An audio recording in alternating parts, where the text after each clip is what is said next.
what does your character creation process look like? As a DM, I've found that I have certain rules that aren't necessarily in this book that I like to... All the rules lawyers just unsubscribe. Yeah. You deviate from the rule book, how dare you? But isn't there like a rule in here, Travis, that says that these are guidelines?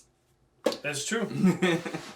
But yeah, okay, so you got certain things that you want your players to do or not do when they create their characters for the first time. Yes. So, okay, start off.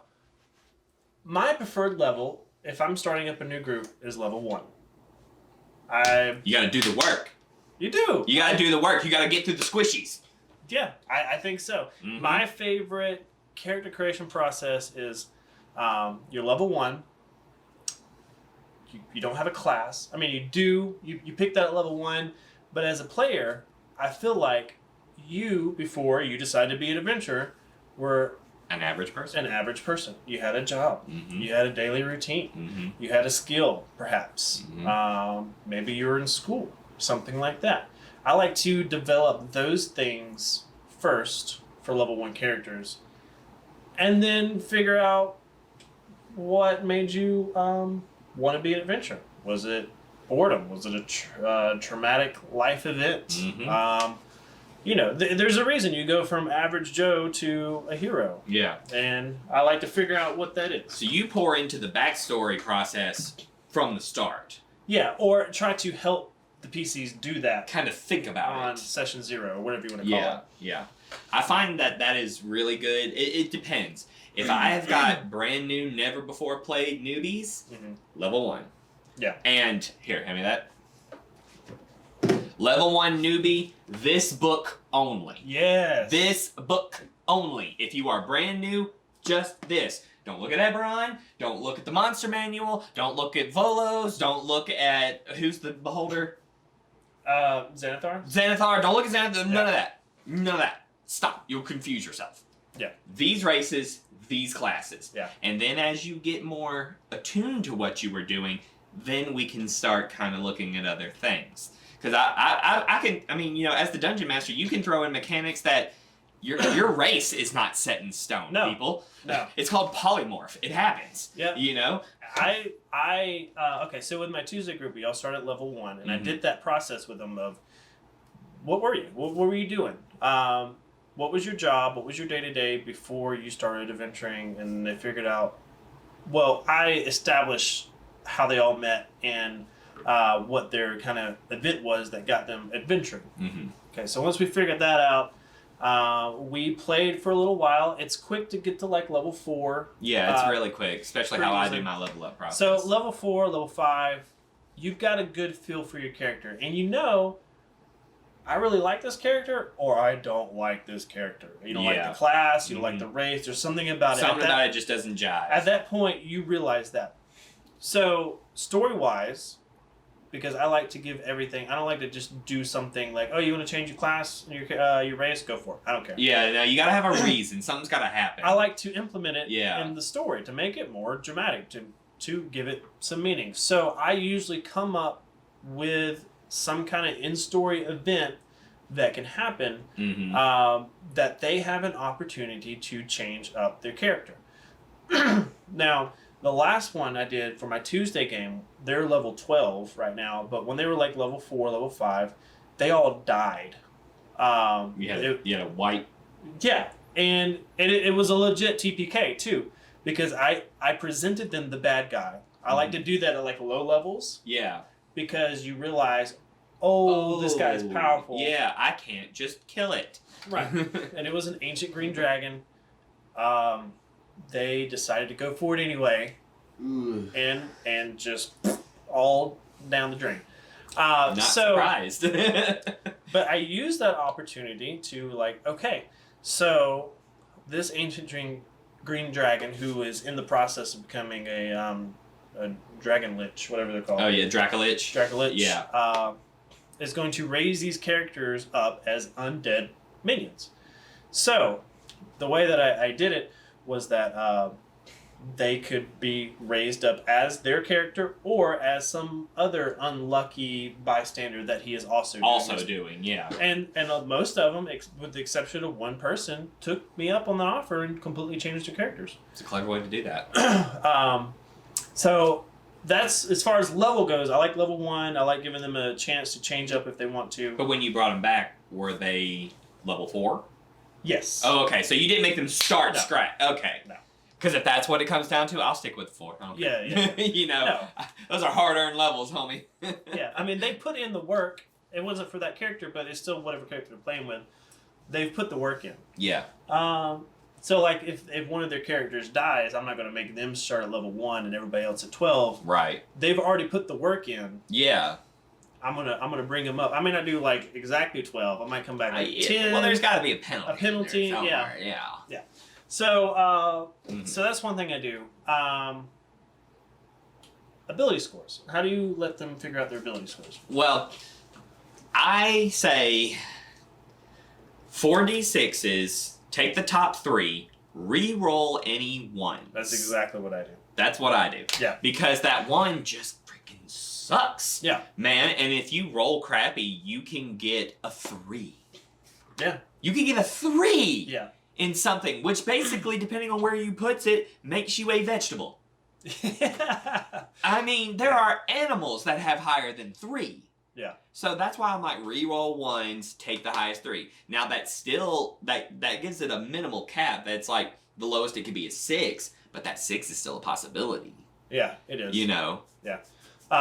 So that's how I do my ability scores. 4d6s, top 3, re-roll 1s. It has the possibility of being a 6, but I've seen doing that method, you tend to get just a little bit higher than average. Which I'm okay with, because I personally think you want your characters to feel like heroes. Yeah, you want them to feel a little bit powerful, like there's something about them, whatever. So yeah, 46, drop the lowest score, re-roll any ones. You usually get a pretty good mixture of numbers. Yeah, that's what I do. But that's typically how I do it. Pretty much, I don't dive as much into the backstory at first like you do. I let them kind of just come up with the idea of a character, because one thing that I really enjoy doing is establishing backstory in the game. Yeah, like I don't. They don't have to go super deep. Right, exactly. But see, I don't even ask them like, "What did you do before you adventured?" For all I know, they were born to do this. You know, some people are like, "I've always been a ranger." And you're like, okay, calm down. but I love to do that, and like some of the greatest, not just character, but story development happens. Because when a player feels comfortable enough to develop that backstory, you can delve into a side quest. Oh yeah. That becomes amazing. Truly amazing. And it helps build the world. And then they're helping shape the world. Like my barbarian fighter guy, he's a half-orc. And he totally went with the whole orcs are Russian that I do. Yeah. You know, the talk like this orc accent, you know. So he totally embraced all of that, does his voice and everything. And then he started helping, like, establishing orc tribes. You know, like, there's a tribe that does this, there's a tribe that does that. I'm affiliated with this, and this is why my character didn't really work, because of all these backstory reasons and blah, blah, blah. And he had this whole other thing. And then when they came across just a random NPC orc tribe in what we're doing right now, he was like, can we make it the blah, blah, blah? And I'm like, that would fit perfectly. Yes, they're the blah, blah, blah clan, you know? Yeah. I mean, or the tribe or whatever. So, like, that's what I love to do is, like, start out with an idea, and then depending on your comfort level, you can grow and develop. Because I've got some people that are super into that. There are other people that are like, nope. Yeah. They're like, I'm here to play the game. I don't like role-playing. I don't like doing any of that. I just want to play the game. I want to kill stuff. Exactly. I want to be the rogue. I want to steal things. And I'm like, okay, cool. Or I'm the ranger. I want to know about all things natural. Okay, that's your thing. You get it. You know, so whatever they identify the character as is, I give them almost complete control in that. Oh yeah, yeah. Like one of my characters, he's a Warforged monk, and he in the game the Warforged are very old, and has started a monastery. They beat the dragon, the big bad, and I gave them a legit dragon horde. Yeah, that's a lot of stuff. It was a lot That's of a money. lot of money. But wow. At this point, they were level 10, and I figured they killed the dragon legit, and they earned it. Yeah, and so he took that money and bought and restored the monastery that he used to be a part of way back when. Yeah, and that's when you got to bring in this wonderful book, Strongholds and Followers by Matthew Colville. Call us, Matt. We'll be friends. Yeah, so he restored the monastery. He used that money for that purpose, and now he is going around amidst doing the normal stuff that campaign stuff. Right, he goes around and he recruits people wherever he's at, and he's getting different peoples with different trades to like fill in positions at the monastery, and like he's using his in-game money to purchase or to pay these people, and he's keeping track of everything, and so if you think about it, like he's kind of modeling it after the Order of the Jedi Knights. Yeah, like they're not part of any one government, but they believe in an overarching good. Yes, they're there to settle disputes, to protect people, stuff like that. And so he's been recruiting. He's been hitting up orphanages, like kids that are like too old to be in the orphanages but don't really have anywhere to go. Right. It's like, come, free food, free place to live, free You just education. have to accept our doctrine.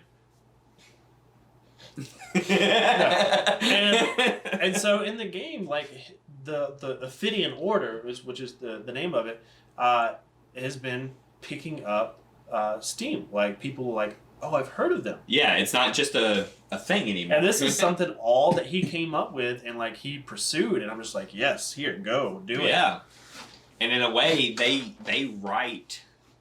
help create the world. I know I keep going back to that, but the fact that this world gets created between you, the dungeon master, and then your players, it becomes this wonderful creation that you're all invested in. Like right now, you could probably agree with me, if something tragic were to happen to that world or those characters, my people would need time to deal.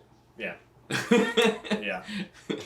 They definitely would need time to be like, whoa, wait, what? And then after I look at them and go, and it's gone. And it's not just like a dream. Yeah. And so I've tried to nurture these character backstories. Like everybody, like not too long ago, I took time and just sat down and like took each character and like, what is this character doing? What are their goals? And that sounds like, oh, duh, common sense things for like a DM to do. But they've been playing people them. Don't think about it. These people have been playing these characters for over a year. This game's been running over a year. And so there is a lot to them. They've changed in-game a whole lot. So I've sat down with each character in my brain, not with the actual people, and just like what are they doing? What do I think would be something they would be interested in? So like one character is a Tabaxi sorcerer. And for whatever reason, this character has been looking for a god. I want someone to serve. I want to. And so I came up with the deity or the god of the Fey realm. So in my world, I do planes a little different. There's only six, including the material plane, the one. So the airport is crowded. Like, comment, subscribe. And she jumped right on it. So what I did, she is one level higher than everybody because it's like, I will give you power if you serve me. And she was like, yes. So she's a level 10 sorcerer and a level 2 warlock of the Fae. Of that Fae god. Yes. And so he gave her 2 levels of warlock. Okay. And everybody's like, you gave her levels? Yep. I was like, He can do that. He is a god. He is a god, man. He created the Feywell. That'd be a good video. Talking about planes. Planes and deities. deities. I do my planes completely different. I don't do all the planes. It's ugh. Yeah. But So it's fun. It's like the collaborative storytelling that you get from having 6 players and a DM it's much more. It's just so much more than I could ever do on my own. Oh yeah, and it all comes from that character creation that we were talking about. Yeah. Just you got to come up with an idea and then roll with it. Yeah. I'm glad I can cut stuff. So yeah, in the comments, tell us, do you have a unique character creation process that you go through? Do you limit things? Do you what's your go-to kind of character? Like you do dwarves? Always. Yeah. Always. Never not played a dwarf. I do favor a gnome. You do. You're a gnome, which is ironic because you're like almost 7 feet tall.